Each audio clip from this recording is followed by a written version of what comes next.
Hey everyone, in this video, I'm gonna go over the two discussion boards that you have to complete this week. The first one is the Module 2 discussion, the plagiarism scavenger hunt. And the second one is the Module 3 discussion, writing for an audience. I've noticed some students sometimes have issues doing each part of this correctly, so I'm just gonna guide you through what you need to do. So let's look at Module 2 discussion, plagiarism scavenger hunt.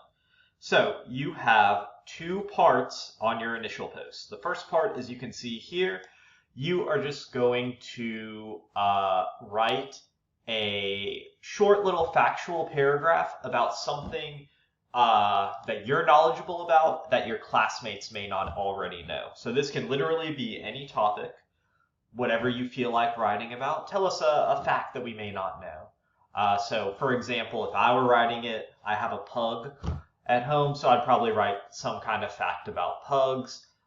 One thing you may not know is like the Chinese name for pugs is like little princes. That comes from pugs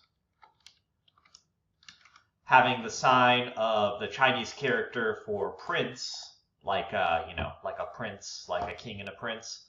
The Chinese character for prince looks like the little folds in their face, so the Chinese name comes from the character there. You can see the Chinese character for prince is this right here, and that kind of looks like the pug dog's face right there, the prince mark.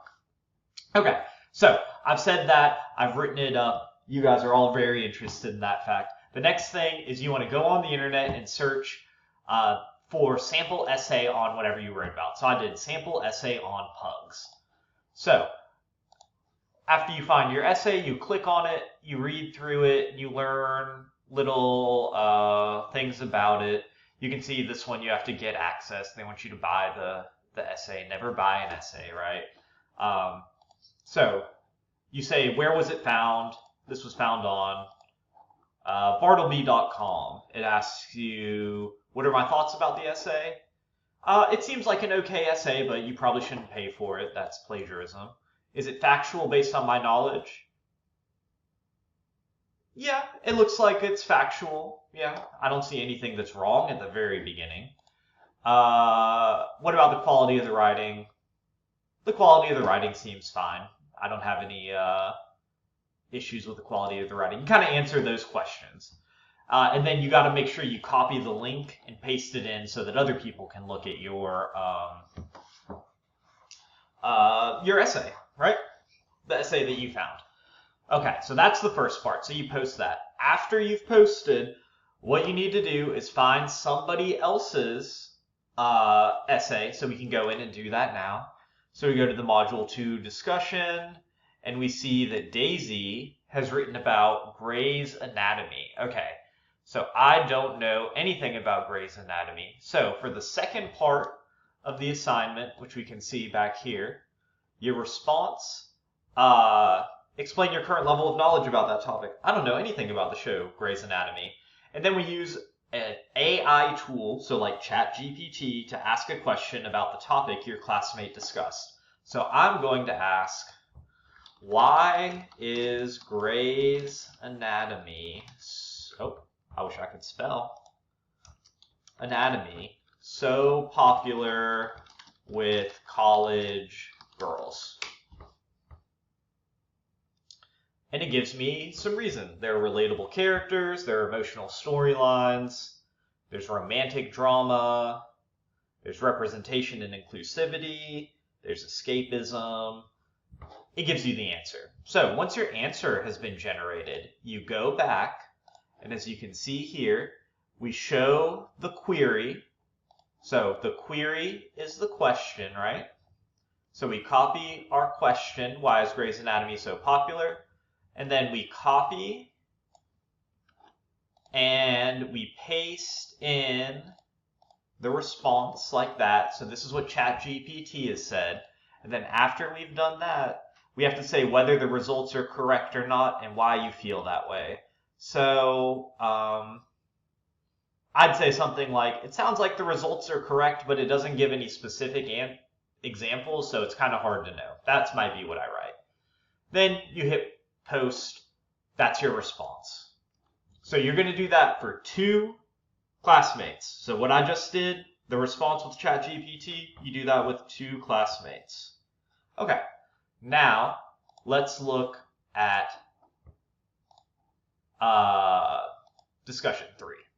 So discussion 3, it's a little more straightforward. Discussion 3, what you do is you pick one of these 7 prompts. So these 7 prompts are like real life writing examples. So you might have to write to the Shark Tank to tell them what your new invention is, or you have to convince a judge to not give you a fine for speeding, or you have to ask your supervisor for a raise.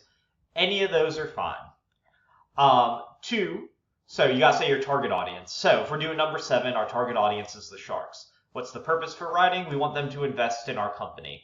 And what are the challenges involved in responding to the prompt? The challenge is like selling your product and making it seem like something they want to invest in. So you say that at the beginning, then you write your actual pitch to the sharks. So, you've got your, let's say 200-word thing where you talk about how great your new seasoning. Let's say we're going to do a new seasoning. We're going to sell that. We got to talk about how much better it makes food. You got to sell it to them and tell them how much they're going to invest in your business. All right, part 2 is where the students make mistakes the most often. Part 2, students don't make mistakes. In part 2, you just kind of explain what was the hardest part of writing it, why did you write it this way? You're trying to reflect on how you wrote your essay and why you decided to write it like that. The place where students make the mistake is in the response. In the response, you're not like talking as a student, you've got to talk as the audience of the essay. So for example, if the person you're responding to wrote to the sharks, you have to pretend to be one of the sharks, Mr. Wonderful or Mark Cuban or whoever, and you're responding to them as the shark. So it's 2 people talking back and forth. The first one, is the person saying why the shark should invest, and then what you do for your response is you pretend to be the shark, and you actually say like, yes, I'm going to invest in your company, and here's why. Or, no, I'm not going to invest in your company because you valued it too highly. Something like that. So make sure when you're doing the response, you're not responding as yourself. You're pretending to be whoever the audience is, whether that's the talk show host or the private message on social media or the supervisor who's being asked for the raise. You're responding as them. So I know that was a bit of a long video, but there's a lot of parts to these and I wanted to make sure everybody did it correctly. So if you have any questions, just let me know and I'll help you however I can.